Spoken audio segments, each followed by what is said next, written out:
আমাদের প্রোগ্রাম শেষ হয়ে গেছে রিমঝিমদির।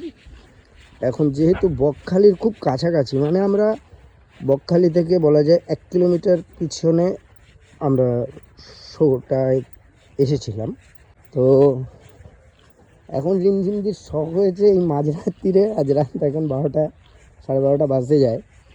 তো রিমঝিমদির ইচ্ছা হয়েছে এখন উনি সমুদ্র দেখবেন। সমুদ্রে তাই উনি এখন এত কাছে এসে কেউ ছেড়ে চলে যায় না দেখে, তাই উনি সমুদ্র দেখতে যাচ্ছেন। হ্যাঁ, কিন্তু সমুদ্র খুঁজে পাচ্ছি না, অনেক দূরে মনে হয় সমুদ্র এখন চারিদিক তো অন্ধকার। এটা কি আর দীঘা মন্দারমণি বিচ যে সমুদ্রের পাশে থাকবে? অনেক দূর, তবু আরেকটু যাক, তারপরে ফিরে আসা ছাড়া আর কোনো গতি নেই।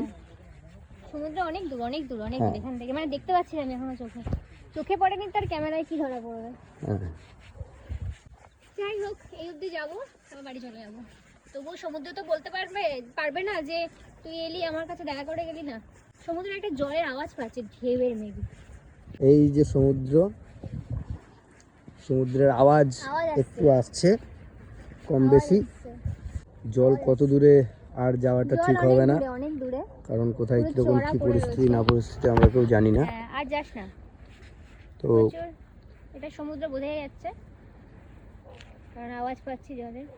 অ্যাকচুয়ালি সকালবেলা হলে আরো ব্যাপারটা দেখা যেত, ভোর সকালের দিকে হলে।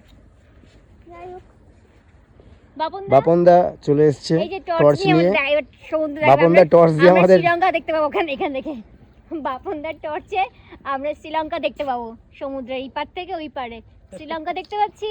হ্যাঁ, ওই তো সেই জোয়ার আসে আর না, এই যে জলে এই দিক দেখো তুমি, জলের এই ফোন আসে তো, এই ফোন আসে, এই লেয়ারটা দেখো, এই তো এই ফোন আসে, জলে এই পর্যন্তই এসছে, এখনো চলে গেছে।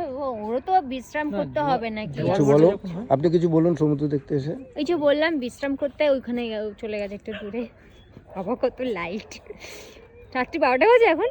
হ্যাঁ 12টা পৌঁছে যাবে। যাক, বকখালিও বলতে পারবে না যে আমি সমুদ্রে আসলাম না, এত কাছাকাছি এসে, আবার সমুদ্র বলতে পারবে না দেখা করে গেলাম না। টাটা, চলো।